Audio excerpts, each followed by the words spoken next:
তো রান্না বান্না সমস্ত কাজ করে আসার পরে এখন বসে বসে আমি আম খাচ্ছি। এই যে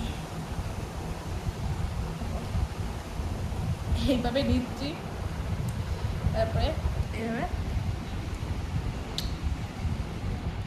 কোনো লঙ্কা গুঁড়ো দিইনি, এই যে জাস্ট কাঁচা লঙ্কা আছে, কাঁচা লঙ্কা, লবণ, চিনি, সেই স্বাদ সেই স্বাদ।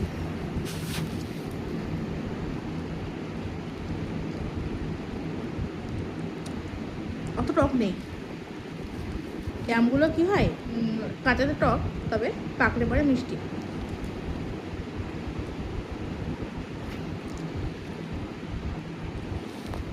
আর এই গরমে সেই 7টা-15তে আমি রান্নাঘরে ঢুকেছি, 11টার সময় বেরোলাম। যদিও এখনই গেলে এখনই কাজ দেখতে পারবো রান্নাঘরে যতই বেরিয়ে আসি না কেন,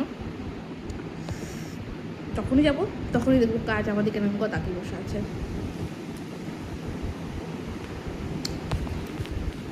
এখন বাজে 12:04, তারপরে কাজ শেষ হয়নি, এখন আমার কাচতে হবে, যেগুলো আমি গুছিয়ে এসেছি। তারপরে আমার মেয়েটাকে স্নান করাতে হবে, মানে জেরিকে স্নান করাতে হবে।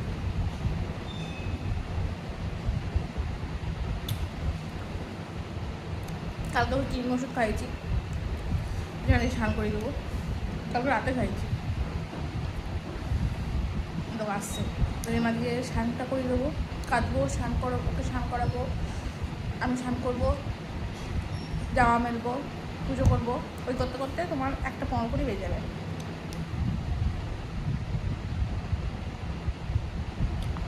তারপরে বাবা খেতে দেবো, আমি খাবো, তো যারা যারা আসবে তাদের খেতে দেবো, দেওর বর, ঠিক আছে।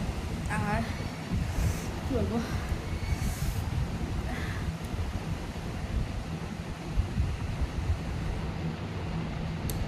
এখন সময় তো রান্নার কাজ শেষ হলো, তো ঋষিকে খাওয়ালাম, ঋষির ভাত ছিল সেটাই আমি খেলাম, মেয়ের জন্য এক্সট্রা ভাত নিই না, ওর ভাতটা ছিল ওটাই খেলাম।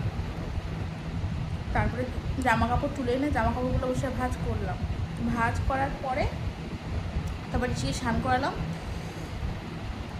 ঋষিকে জামা প্যান্ট পরি পরতে পাঠালাম, 12টার সময় করা, ও তার মাঝে এটা আমি কেটে নিয়ে এসেছি।